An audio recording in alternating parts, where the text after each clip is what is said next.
한 주간 고단한 삶을 살아오신 여러분들에게 하나님의 큰 위로와 또 은혜가 가득하기를 축복합니다.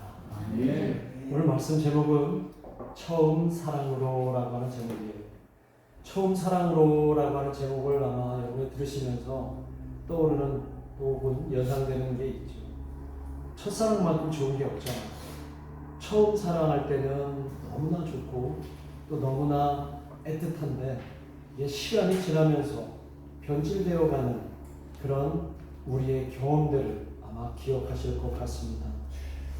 오늘 말씀을 통해서 하나님이 이스라엘 백성들을 얼마나 사랑했었는지, 그리고 그 처음 사랑이 얼마나 크고 좋았는지, 그러나 그 사랑을 점점점 잃어갔던 이스라엘 백성들을 향해 하나님께서는 예레미야 선지자를 통해 당신의 그 깊은 고뇌와 아픔의 마음들을 전하는 내용이 바로 예레미야서입니다. 하나님은 많은 민족 가운데 이스라엘을 택하셨고 당신의 백성으로 삼아 주셨죠. 그들을 사랑하셨고 그들을 아낌없이 돌보셨어요.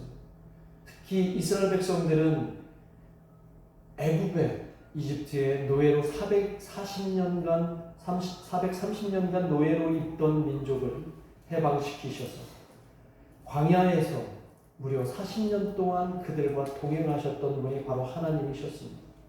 그 광야 40년 길, 지루하고 고단한 길에서 하나님은 모든 위협을 물리쳐 주시고 그리고 구름과 불기둥으로 그들을 안내하셨고 그리고 때를 따라 삼시세끼 꼬박꼬박 챙겨 주셨던 분이 바로 하나님이셨어요. 마침내 젖과 꿀이 흐르는 풍요의 땅 가나안 땅을 그들에게 허락하셨고 그들이 원하는 건 뭐든지 다 주셨어요. 왜요? 사랑하니까. 그들을 너무너무 사랑하니까. 심지어 자신들이 왕을 달라 하면 왕도 주셨고 또 모든 전쟁에서 이기게도 하셨고 강력한 제국도 만들어 주셨어요. 이렇게 자신들에게 아낌없이 다 주신 하나님을 이 이스라엘 백성들은 하나님과 같은 마음이 아니라 하나님에 대해서 점점 익숙해지고 점점 시시해졌던 것입니다. 왜냐하면 원하면 알아서 척척 다 해주시는 하나님이 너무 익숙해집니다. 오늘 부족하니까 하나님께 이렇게 애원하면 하나님이 들어주시고 또 우리의 걱정과 염려를 하나님이 알아서 해결해 주셨기 때문에 그들은 너무너무 익숙해졌나 봅니다. 우리도 그렇잖아요. 너무 익숙해지면 점점 관심이 멀어지는 법이잖아요. 그래서 그들은 다른 데 한눈을 팔기 시작을 했습니다. 마침내 하나님에게 너무 익숙했던 아담과 하와가 뱀의 유혹을 받아서 선악과를 대했을 때 너무 신선하고 너무 좋았던 것처럼 그래서 그 유혹의 마음을 빼앗겼던 것처럼 이스라엘 백성도 새로운 신선한 것에 새로운 그들의 마음을 사로잡는 것에 마음을 빼앗겨 버리고 말았어요. 그래서 이스라엘은 점점 하나님에 대한 마음, 그런 마음이 다른 곳을 향하게 되었고 하나님이 만들어주신 그 왕국을 분열시켰고 그리고 북이스라엘과 남유다는 서로 경쟁적으로 하나님 대신 다른 이방신을 섬기려 했습니다. 그들에게는 이방신이 새롭고 그들에게는 신기했기 때문이죠. 심지어 자신들이 손으로 만든 우상에 빠져 그들은 정신을 못 차리고 있었습니다. 이제 그들에게 하나님은 더 이상 관심의 대상이 아니라 단지 자신들이 필요할 때만 찾으면 되는 그런 존재로 하나님을 전락시켰던 것이죠. 하나님은 이렇게 자신에게서 점점 멀어져가는 그들을 바라보며 어떤 마음이 드셨을까요? 어떤 마음? 나는 이렇게 너희를 한순간도 사랑하지 않았던 적이 없었다라고 생각하는 사람, 하나님. 점점 나에게서 멀어져가는 이스라엘 백성들을 보고 어떤 마음이 들으셨을까요? 심지어 하나님이신 당신이 아니라 다른 이방신을 사모하게 되는 이스라엘 백성을 보면서 아마 심한 배신감으로 하나님 고통스러워하지 않으셨을까요? 우리가 하나님을 의인화해서 아마 우리의 경험을 빗대어 보면 그 배신감이라고 하는 것은 이루 말할 수 없는 고통이지 않습니까? 하나님이 보는 앞에서 이방신을 향해 이들은 향을 피우고, 그리고 그 이방신 앞에서 절하는 그들은 영락없이 하나님의 입장에서는 타락한 백성들이죠. 더 역겨운 것은 이들은 하나님과 이방신을 같이 사랑하고 섬긴다고 얘기합니다. 어떻게 남편을 배신한 아내가 나는 남편도 사랑하고 다른 남자도 사랑한다고 얘기할 때 그게 얼마나 가능한 이야기겠습니까? 선을 넘어도 너무 넘은 그들에게 하나님은 이제 그들이 제발 정신 차리게 하겠다고 그리고 다짐하시면서 그들에게 무거운 질책과 해초리로 그들을 각성시키고자 하십니다. 그리고 그 경고가 바로 구약의 많은 선지서들이 바로 그런 각성을 위한 하나님의 질책과 회초리라는 거죠. 그런데 그 경고 속에 여전히 그들을 향한 하나님의 마음은 사랑의 마음이 잔잔히 흐르고 있다는 거예요. 여러분 아마 선지서를 읽다 보면 그런 느낌이 들 거예요. 분명히 하나님이 열을 무지하게 받으신 것 같아요. 너무 화나신 것 같아. 그러나 그 너머에 그들을 향한 사랑이 너무나 짙게 배어 있음을 또한 깨닫게 됩니다. 그래서 저는 그 경고하시는 하나님의 그 마음과 그 사랑을 보면서 너무 짠한 거예요. 외람되게 짠한 거예요. 그래서 선지서를 저는 읽다 보면 한편의 드라마를 보는 것 같습니다. 바람핀 여자를 향한 남자의 찌한 분노와 애증이 막 뒤섞여 있는 내용이 그 선지서 안에 있는 것 같아요. 그래서 외람되지만 저는 개인적으로 이 선지서를 읽을 때마다 하나님의 그 짠한 마음이 느껴지기도 합니다. 그런데 이런 관계가 우리 성경에만 있을까요? 우리가 살아가고 있는 이 현실에도 우리에게도 분명히 있다는 것이죠. 지금 우리와 하나님의 관계도 혹시 이런 관계가 아닌가 우리도 한번 생각해 봐야 되지 않겠어요? 그래서 오늘 말씀을 통해서 우리를 돌아보는 계기가 되기를 간절히 바랍니다. 보통 사람들은 익숙한 것에 금방 실증을 냅니다. 아무리 좋은 것도 시간이 흐르면 익숙해지고 식상하게 돼요. 특히 인간관계도 마찬가지입니다. 처음에는 막 죽고 못 사는 그런 관계였다가도 시간이 지나고 서로가 서로에게 익숙해지고 또 그러면 처음 마음들이 시들해집니다. 오늘 구약에서 하나님을 대하는 이스라엘의 모습도 마찬가지입니다. 하나님은 항상 같은 마음으로 이스라엘을 대하고 또 오늘날 우리 시점에서 누군가는 한 사람이 항상 같은 마음으로 상대를 대하는데도 상대는 어느 순간에 다른 사람에게 관심을 갖게 되는 거죠. 그래서 옛날 속담에 남의 떡이 커 보인다는 그 속담이 어떻게 딱 맞는 것 같아요. 그죠? 남의 떡이 커 보여요. 똑같은데도 이상하게 내 거는 별거 없어. 남의 게 더 좋아 보여. 이게 바로 그런 마음들을 잘 표현한 게 아닐까.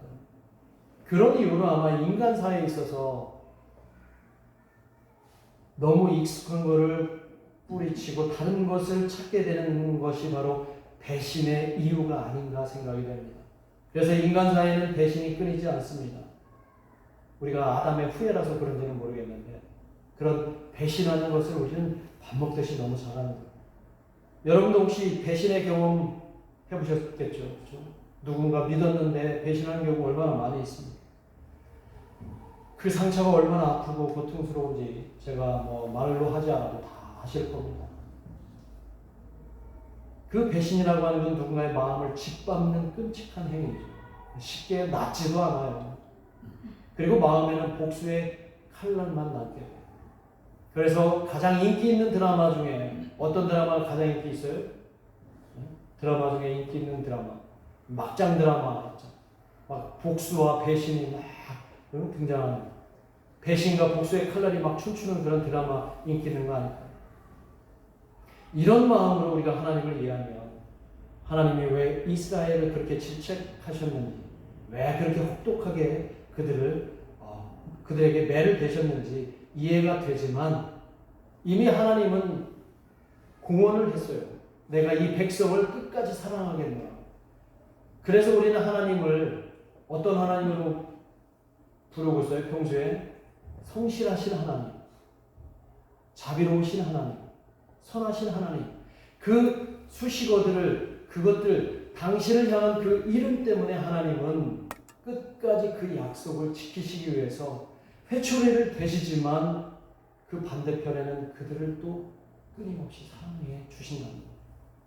그리고 오늘 본문에 보니까 그 선하시고 자비로우신 하나님은 질책하시되 무자비하지 않으신 분인 것을 오늘 우리에게 알려주시는데, 그것은 뭐냐면 다시 우리가 처음에 사랑했던 그 시절로 돌아갈 길을 열어주십니다.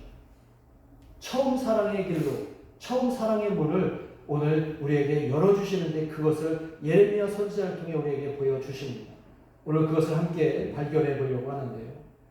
하나님께서는 우리가 처음 사랑했던 그 시절로 돌아가기 위해서 내가 문을 열어놓겠는데, 그 문을 넘기 위해서는 이런 조건을 적어도 너희들이 지켜야 된다.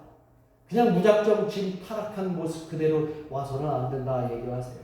그래서 먼저 하나님은 우리에게 처음 사랑을 돌아오는데 이것을 하라고 말씀하시는데, 현재 가증한 것을 버리고 돌아오라고 말씀합니다.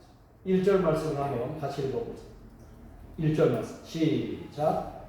여호와께서 이르시되 이스라엘아, 내가 돌아오려거든 내게로 돌아오라.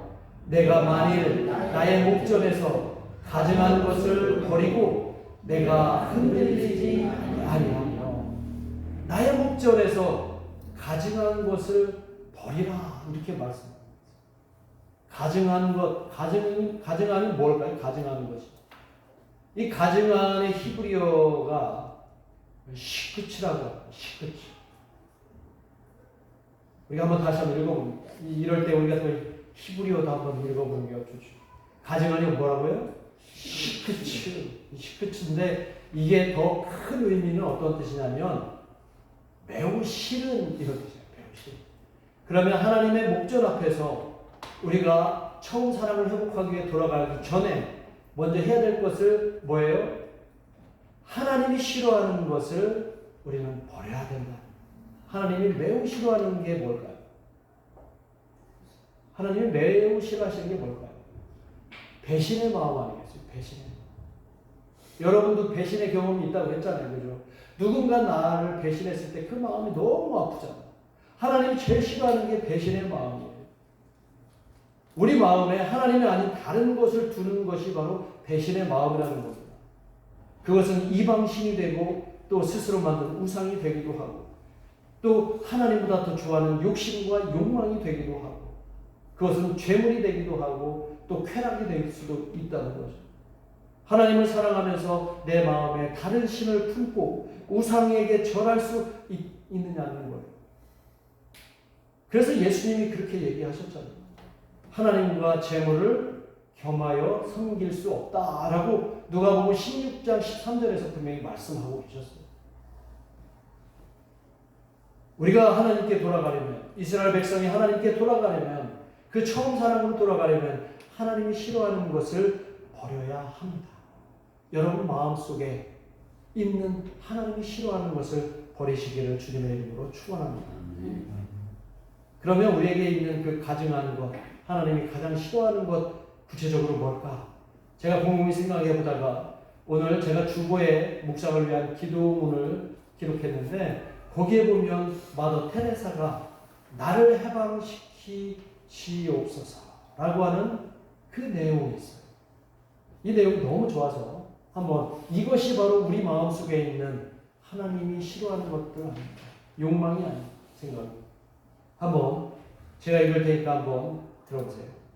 존경받으려는 욕망으로부터, 사랑받으려는 욕망으로부터, 칭찬받으려는 욕망으로부터, 명예로워지려는 욕망으로부터, 찬양받으려는 욕망으로부터, 선택받으려는 욕망으로부터, 조언을 받으려는 욕망으로부터, 인정받으려는 욕망으로부터, 인기를 끌려는 욕망으로부터, 모멸받는 두려움으로부터, 경멸받는 두려움으로부터, 질책당하는 고통의 두려움으로부터, 비방당하는 두려움으로부터, 잊히는 두려움으로부터, 오류를 범하는 두려움으로부터, 우스꽝스러워지는 두려움으로부터, 의심받는 두려움으로부터 나를 해방시켜 주소서.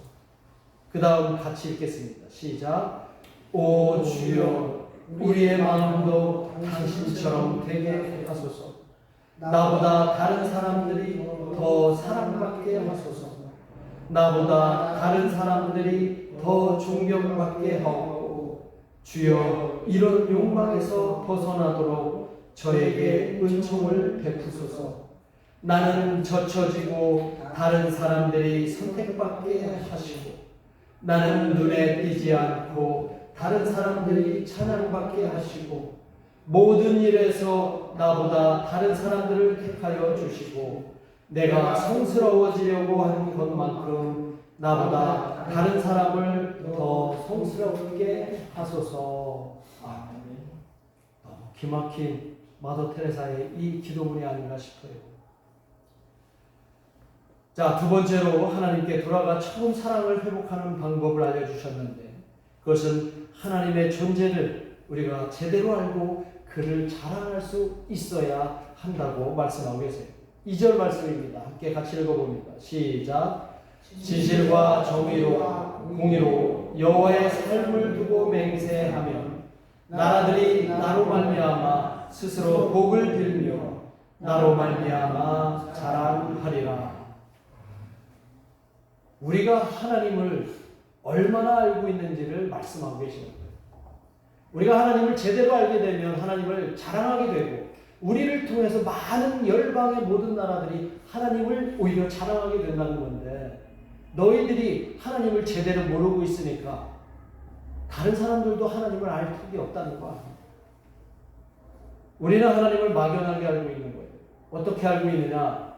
그냥 하나님은 내 필요에 의해서 존재하는 그런 분으로만 기억한다는 거예요. 내가 기도하면 언제든 들어주는 분, 나의 필요를 알아서 채워주는 분, 그래서 내가 필요할 때 언제든 내 안위와 복을 구하고 그렇게 하면 되는 분 정도로만 인식한다는 거예요. 왜? 지나온 날들을 돌아보면 모든 게 다 하나님의 은혜니까 앞으로도 하나님의 은혜로 나는 하나님을 그렇게 그 정도만 나에게 유익한 존재로만, 필요한 존재로만 하나님을 인식한다라는 거죠. 아까도 얘기했지만 그렇게 되다 보면 하나님은 너무 익숙한 존재가 돼요. 그리고 이제는 시시한 존재가 돼요. 새롭지 않은 존재가 되어버려요. 하나님을 제대로 알지 못하기 때문에. 우리가 하나님을 알 수 있기 위해서는 우리의 인간의 지식으로 가능할까요? 불가능할까요? 하나님은 우리 인간의 지식으로 다 알 수가 없어요. 매 순간순간마다 하나님을 새롭게 알아가는, 그것이 진정으로 하나님을 알아가는 과정이라는 겁니다. 하나님을 우리는 알 수 있지, 다 알 수 있지 않아요. 하나님을 이 정도 알고 있다라고 믿는데, 만약에 내 눈에 더 좋은 것, 이 세상에 더 좋은 것이 나타나면 옳거니 이게 나에게 더 좋다라고 해서 그 순간부터는 하나님은 이제 뒷전이 되고, 그 순간부터는 세상 것이 나에게 우상이 되고 나에게 좋은 것이 되죠. 그때는 하나님은 더 이상 나에게 아무런 존재가 되지 못하는, 이것은 하나님을 우리가 제대로 알고 있지 못하다는 아주 방증입니다. 방증. 하나님은 어떤 분이십니까? 저와 여러분 마음대로 움직일 수 있는 그런 존재이십니까? 하나님은 여러분이 부르면 당장 쫓아오시는 분입니까? 하나님은 스스로 존재하시는 분이다. 하나님은 이 우주 만물을 만드신 분일 뿐만 아니라 우리의 생명과 호흡의 근원이 되시는 분이에요. 하나님을 우리가 얄팍하게 나와 오래 산 남편이나 아내 대하듯이 그렇게 하나님을 대해서는 안 된다는 거예요.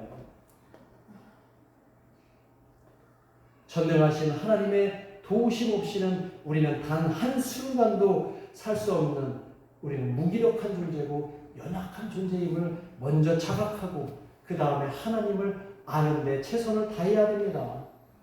그래서 하나님을 찬양하고 하나님을 영광 돌리는 존재로 우리가 만들어졌다고 창세기에 그렇게 얘기하세요. 저와 여러분을 만드신 이유는 하나님께 영광 돌리기 위한 존재로 우리를 만드신 거예요. 그런 피조물이라는 거예요. 그런 존재를 내 마음과 감정에 따라서 하나님을 함부로 대할 수 없다는 것을 깊이 깨달아야 되는 줄 믿습니다. 오늘 저와 여러분은 이런 여호와의 절대적인 주권을 인정하면서 우리가 살아가게 된다면 하나님 우리에게 약속하신 그 행복한 삶을 우리는 누릴 수 있게 되는 것입니다. 그러나 그것을 우리가 놓치고 하나님을 마치 식상한 존재로 전락시켜버리면 우리는 끊임없이 하나님에게 질책받고 회초리를 당합니다. 한번 돌이켜보십시오. 우리가 어떨 때 어려운 상황에 처하고 하나님께 그렇게 힘든 고난을 당하는지. 우리에게 가장 좋은 지식은 세상의 지식이 아닙니다. 우리에게 가장 좋은 지식은 하나님을 아는 지식입니다. 하나님을 제대로 우리가 알게 될 때 그때 비로소 우리는 온전한 성도가 되고요. 그리고 온전한 교회가 될 수 있습니다. 하나님을 제대로 아는 온전한 성도와 교회가 세상에 제대로 하나님을 또한 자랑할 수가 있게 되는 거예요. 온전한 성도와 온전한 교회가 어떻게 아닌데 세상에 하나님을 자랑할 수 있겠어요? 그냥 하나님은 우리에게 저 무속신앙의 한 신 정도로 그렇게 전락시킬 수 있는 거예요. 하나님을 제대로 알고 하나님을 제대로 깨닫고 있다면 그런 온전한 성도와 교회는 하나님을 마음껏 제대로 진실되게 자랑하며 떠들 수 있다는 거죠. 우리 스매싱 교회가 바로 온전한 성도요 온전한 교회가 되기를 주님의 이름으로 축원합니다. 아멘. 하나님은 오늘 또 3절과 4절에서 너희들이 처음 사랑으로 다시 돌아오기 전에 반드시 꼭 이렇게 해달라고 부탁을 합니다. 3절에 보면 너희 묵은 땅을 갈고 가시덤불에 파종하지 말라라고 얘기하세요. 묵은 땅을 갈고 가시덤불에 파종하지 말라. 가시덤불에 파종하는 사람은 어떤 사람일까요? 가시덤불에 씨앗을 뿌려서 거기서 열매가 많이 맺고자 원해서 거기다 씨앗을 뿌린 사람은 어떤 사람입니까? 지혜로운 사람입니까? 어리석은 사람입니까? 어리석은 사람이 되지 말라는 거예요. 여기서 또 묵은 땅이 뭐냐면 히브리어로 니르라고 하는 거예요. 니르라고 하는 뜻인데 무지하고 어리석은 상태를 말합니다. 그러니까 너희의 묵은 땅을 뭐라고 얘기합니까? 가르라고 하면 뒤엎어버리라는 거예요. 너희들의 어리석고 무지한 마음을 완전히 땅을 새롭게 씨앗을 뿌리기 전에 어떻게 합니까? 땅을 다 갈아엎잖아요. 그럴 정도 저와 여러분의 마음을 갈아엎고서 그 다음에 어리석은 짓을 하지 말고 하나님께 돌아온다. 그리고서 4절에 보면은 그때 돌아올 때 어떤 모습으로 돌아오라고 얘기하냐면 4절에 보면 스스로 할례하고 마음의 가죽을 베라고 얘기하세요. 이게 무슨 얘기예요? 이스라엘 백성에게 하나님이 너희들은 나의 백성이고 나의 자녀라는 표식으로 약속하신 게 뭐예요? 너희의 몸의 일부를 베서 할례를 해라. 그 할례가 바로 너는 나의 사람이다. 너는 하나님의 사람이다라고 하는 표식이라는 거예요. 이것을 하나님께 다시 돌아올 때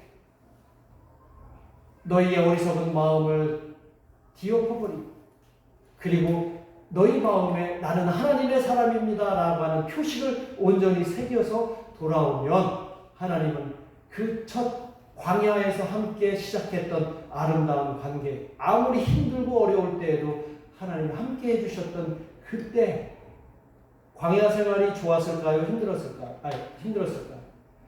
환경은 힘들었지만 이스라엘 백성에게 가장 행복했던 시절이 바로 그 광야 시절 아니었을까요? 그 광야 시절에 하나님과의 관계를 온전히 회복할 수 있는 그 방법을 오늘 우리에게 알려주십니다. 나는 하나님의 사람이다라고 하는 이 표식이 우리 안에 있는 한 세상이 아무리 나를 유혹해도 나는 하나님의 사람입니다 라고 하는 이 표식으로 절대 흔들리지 않게 되는 거예요. 그렇게 되면 하나님과의 첫사랑을 회복하고 그때 우리는 하나님이 허락하시는 은혜 안에서 풍성한 행복을 누리며 살아가게 되는 줄 믿습니다. 아멘. 이것을 오늘 예레미야 선지자를 통해 우리에게 알려주십니다. 이제 말씀을 맺겠습니다. 우리는 지금까지 하나님보다 더 좋은 것이 나타나면 거기에 그냥 마음을 휩쓸려서 살아갔어요. 그렇죠? 이제 하나님 우리에게 그러면 안 돼. 그러면 너희가 더 힘들어져. 내가 가만두지 않을 거야. 더 힘들고 질책할 거야. 때릴 거야. 너희들이 정신 차릴 때까지 힘들게 할 거야. 그리고 너희들이 깨달으면 돌아올 문을 내가 열어줄 거야. 그때가 바로 우리 처음 사랑으로 다시 회복되는 날.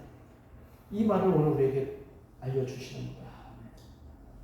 우리 마음속에 있는 하나님이 싫어하시는 그 가증한 마음을 버리시고 하나님을 제대로 알기 위해서 노력하시고 그리고 우리의 어리석은 마음을 갈아엎으시고 하나님을 자랑하는 저와 여러분의 삶이 되기를 주님의 이름으로 축원합니다. 기도하겠습니다.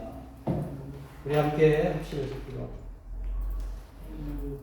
나는 지금 어디에 서 있느냐 한번 생각해 보겠습니다. 혹시 내 마음에 하나님도 사랑하고 세상도 사랑하고 하나님도 사랑하고 돈도 사랑하고 하나님도 사랑하고 이방신도 사랑하고 있지 않아요. 그러나 그것이 하나님을 얼마나 마음 아프게 하나님은 절대 그것을 용납하지 않으시고 우리에게 분명히 채찍으로 혹은 회초리로 각성하게 만드십니다. 오늘 우리는 어디에 있습니까? 다시 하나님과의 첫사랑을 회복하기 위해서 하나님이 열어놓으신 그 문으로 들어가야 되지 않겠습니까? 그 문은 하나님이 싫어하는 것을 우리 마음에서 제거하고 그리고 하나님을 알기 위해서 노력하고 그리고 우리의 어리석은 마음이 아니라 하나님을 자랑하고 하나님을 아는 삶이 되기를 간절히 바라면서 살아갈 때 가나 우리 스매싱 교회는 세상의 그 놀랍고 엄청난 것들 좋아 보이는 것들 너무 따라가지 않고 하나님이 원하시는 것대로 살아가는 우리 스매싱 교회 모든 사랑하는 지체들 될 수 있도록 이 시간 하나님께 약속하며 함께 기도하겠습니다. 하나님 아버지 오늘 우리